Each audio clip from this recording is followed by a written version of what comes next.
बिहार चुनाव के बाद हर तरफ ये चर्चा आम है कि कांग्रेस गई कहां, लेकिन जहां पर कांग्रेस है ऐसा लगता है वहां भी जाती हुई दिख रही है।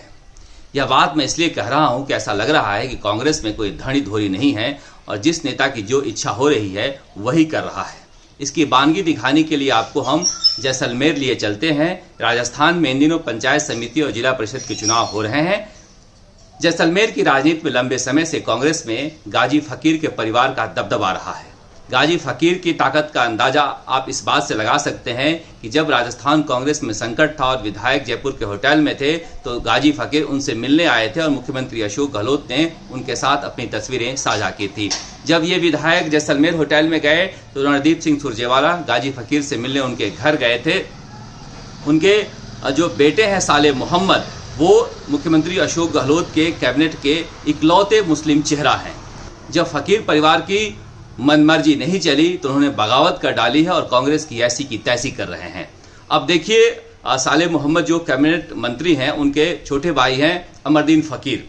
अमरदीन फकीर की जो पत्नी है वो पोखरण में जिला परिषद के चुनाव जो हैं कांग्रेस के टिकट पर लड़ रही हैं, लेकिन अमरदीन फकीर जो हैं वो निर्दलीय लड़ रहे हैं सम पंचायत समिति के चुनाव में। अमरदीन फकीर राजस्थान में यूथ कांग्रेस के उपाध्यक्ष हैं। अध्यक्ष के पद पर चुनाव लड़ा था।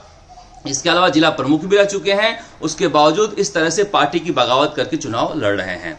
इसके अलावा अब दूसरे जो छोटे भाई हैं वो अब्दुल्ला फकीर हैं। वो कांग्रेस के टिकट पर पोखरण में जिला परिषद चुनाव में लड़ रहे हैं।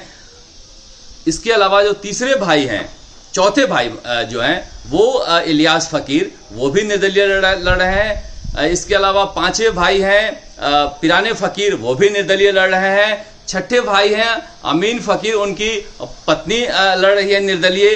तो इस तरह से दिखाता है कि किस तरह से जो फकीर परिवार था उसका कब्जा है कांग्रेस पर, और वही कांग्रेस के टिकट पे भी आधे परिवार चुनाव लड़ रहे हैं, मंत्री भी हैं, और आधे निर्दलीय लड़ रहे हैं। निर्दलीयों में भी ये देखिए कि सभी का जो चुनाव चिन्ह है अलमारी छाप है। ऐसा लगता है कि पार्टी को ये अपने जेब में रखकर चला रहे हैं और जिस तरह से चाह रहे हैं वो चला रहे हैं जैसलमेर में। तभी तो इस तरह से परिवार का आधा हिस्सा कांग्रेस की टिकट पर लड़ रहा है और आधा का हिस्सा अलमारी छाप पर। ऐसा लगता है कि रणनीति का हिस्सा है कि एक बार वो निर्दलीय जीत जाएं तो फिर कांग्रेस पार्टी में आ जाएंगे और वहां पर कांग्रेस उन्हें ले लेगी, क्योंकि किसी तरह से भी जीत हो जाए, भले ही पार्टी की फजीहत करा के जीते, कांग्रेस उन्हें ले रही है क्योंकि कांग्रेस को उनकी जरूरत है।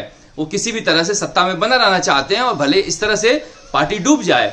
अब हो यही रहा है, क्योंकि जब दूसरी जातियां हैं या दूसरे धर्म के लोग हैं ये देखकर आक्रोशित होते हैं कि किस तरह से एक परिवार जो है कि पूरे इलाके पर कब्जा करना चाहता है। जैसलमेर में भी कब्जा करना चाहता है, पोखरण में भी करना चाहता है, सब में भी करना चाहता है, नाचना में भी करना चाहता है। इसके रिएक्शन में क्या होता है कि बीजेपी मजबूत होती है, वो दिखाती है कि कांग्रेस किस तरह की राजनीति कर रही है, और कांग्रेस का समस्या है कि वो कुछ कर नहीं पाती है क्योंकि गाजी फकीर के भरोसे पार्टी को छोड़ रखा है। वहां पर जो जैसलमेर के विधायक हैं वो रूपाराम, वो दलित जाति से आते हैं। ऐसे में दलितों में भी नाराजगी होगी और दलित भी बीजेपी की तरफ शिफ्ट कर सकते हैं और इस तरह से कांग्रेस खाली हाथ रह जाएगी। लेकिन किसी को परवाह नहीं कि वहां पर क्या चल रहा है। इससे पहले जो है फकीर परिवार जैसलमेर के नगरपालिका के चुनाव में कर चुका है। वहां पर उन्होंने कांग्रेस के जो प्रत्याशी थे उनके खिलाफ एक निर्दलीय को खड़ा किया और निर्दलीय को जिताकर उसे कांग्रेस में शामिल कर लिया, यानी चेयरमैन निर्दलीय बना दिया और शामिल करा लिया कांग्रेस में। तो इस तरह की रणनीति पर वो काम कर चुके हैं, लेकिन कांग्रेस में उनके खिलाफ कोई बोलने वाला नहीं है। इसी तरह से जो कारनामे कांग्रेस करती है जिसकी वजह से कांग्रेस का जो आधार होता है वो खत्म होता चला जाता है और फिर कहते हैं लोग कि कांग्रेस गई कहां। ये निश्चित रूप से जैसा मैंने कहा कि हास्यास्पद से ज्यादा दुखदाई है कि एक परिवार के लोग किस तरह से वहां पर चुनाव लड़ रहे हैं और कांग्रेस जीत की उम्मीद में बैठी है कि निर्दलीय भी जीत जाए तो अपने पास आ जाएंगे, पार्टी से तो जीत ही जाएंगे। इससे होता क्या है कि धीरे धीरे पार्टी का जनाधार खत्म हो जाता है और फिर कांग्रेस को वोट देने वाला कोई मिलता नहीं है। यही हालात बाकी जगहों पर भी हुआ है। इन हालातों से कांग्रेस को बचना चाहिए और कांग्रेस में अगर पार्टी के संगठन का कोई मुखिया है, कोई अनुशासन समिति है, तो उन्हें इस बात पर ध्यान देना चाहिए कि पार्टी का इकलौता अल्पसंख्यक मंत्री, इकलौता मुस्लिम चेहरा क्या कर रहा है और किस तरह से पार्टी को बढ़ाने में लगा हुआ है, परिवार को बढ़ाने में लगा हुआ है। इन बातों पर गौर करना चाहिए। बीजेपी से सीखना चाहिए किस तरह से वसुंधरा राजे जैसा मजबूत नेता को उन्होंने किनारे कर दिया है, और संगठन में जो लोग हैं, काम करने वाले लोग हैं, चाहे वो नीचे के हों ऊपर के हों, उनको लेकर आ रहे हैं, वो सफल हों असफल हों उन्हें मौका दे रहे हैं। इन चीज़ों से संगठन मजबूत होता है, लोग सफल होते हैं असफल होते हैं, कम से कम संगठन में एक प्रयोग होता है। तो परिवार की पार्टी बनने के बजाय वहां पर कार्यकर्ताओं को तैयार करना चाहिए, और कांग्रेस अपनी गलतियों से ना सीखती हो तो कम से कम बीजेपी से सीख ले, ऐसे में कुछ भला हो सकता है। कुल मिलाकर जैसलमेर की राजनीति जो है वो राजस्थान की राजनीति में इन दिनों चर्चा का विषय बनी हुई है। राजस्थान तक जयपुर से शरद कुमार।